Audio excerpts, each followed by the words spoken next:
Assalamualaikum warahmatullahi wabarakatuh.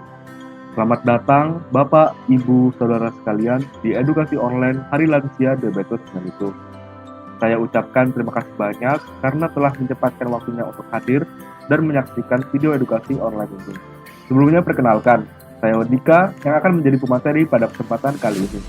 Harapannya, semoga dengan adanya edukasi online ini kita dapat belajar bersama terkait apa itu diabetes mellitus yang kerap terjadi pada lansia.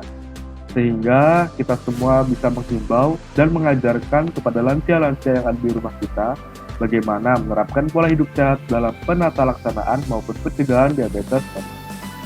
Baik, selamat menyaksikan.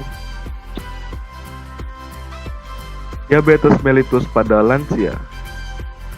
Pengertian lansia. Siapa sih lansia itu?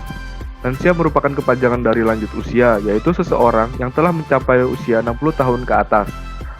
Menurut WHO, lanjut usia memiliki rentang umur 60-74 tahun. Sedangkan menurut Kementerian Kesehatan, lanjut usia yaitu 60 tahun ke atas.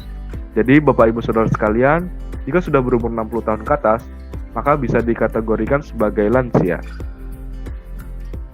Sekarang kita masuk ke proses menua. Proses alamiah yang akan terjadi pada setiap makhluk hidup. Proses alamiah yang berarti seseorang telah melalui 3 tahap kehidupan, mulai dari anak, dewasa, hingga tahap terakhir yaitu tua. Yaitu suatu proses menghilangnya secara perlahan-lahan kemampuan jaringan untuk memperbaiki diri atau mengganti dan mempertahankan fungsi normalnya, sehingga tidak dapat bertahan terhadap infeksi dan memperbaiki kerusakan yang diderita. Diabetes mellitus. Apa itu diabetes mellitus? Mungkin diabetes mellitus sudah tidak asing lagi bagi kita semua. Diabetes mellitus merupakan penyakit kronis yang ditandai dengan kadar glukosa dalam darah melebihi nilai normal karena tubuh tidak dapat memanfaatkan glukosa. Hal ini disebabkan karena tubuh kekurangan insulin atau terdapat gangguan terhadap fungsi insulin. Kekurangan insulin tersebut disebabkan adanya gangguan pada fungsi pankreas. Apa aja sih yang menyebabkan diabetes mellitus?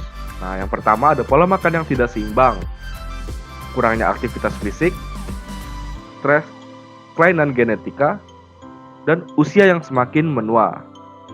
Oleh sebab itu, di awal saya sudah menjelaskan bahwasanya mereka yang sudah tua, kemampuan jaringan untuk memperbaiki diri atau mengganti dan mempertahankan fungsi normal itu sudah mulai rapuh. Sehingga mereka yang lansia akan menjadi lebih rentan terhadap diabetes mellitus. Nah, untuk gejala-gejalanya sendiri, yang pertama ada kadar gula dalam darah dan air seni meningkat. Kemudian kita sering lebih cepat merasakan lelah, berat badan kita menurun, kemudian kita cepat merasa lapar dan haus, sering bolak-balik ke toilet untuk buang air kecil, kaki sering kesemutan, mudah merasakan ngantuk, dan infeksi sulit sembuh. Untuk tipe-tipe diabetes mellitus, yang pertama ada tipe 1, yaitu sel beta dalam tubuh mengalami kerusakan sehingga pankreas berhenti memproduksi insulin. Hal ini menyebabkan tubuh memerlukan pasokan insulin dari luar, atau istilahnya kita ketergantungan terhadap insulin. Yang kedua, yaitu ada tipe 2. Nah, ini terjadinya gangguan pengiriman gula ke sel tubuh. Hal ini disebabkan karena insulin yang dihasilkan oleh pankreas tidak cukup atau sel lemak dan otot tubuh menjadi kebal terhadap insulin. Pencegahan diabetes mellitus. Yang pertama, dianjurkan untuk rutin melakukan pemeriksaan darah untuk mengukur kadar gula dalam darah dan menjaga pola makan yang sehat seperti menghindari mengonsumsi gula, garam, lemak, dan sebagainya.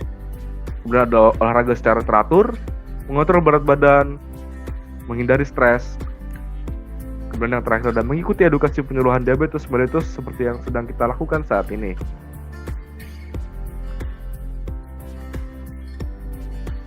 Untuk penata laksanaannya, yang pertama, jika sudah dikonfirmasi positif diabetes mellitus, maka segera konsultasi dengan dokter dan ikuti anjuran dokter dengan penuh disiplin.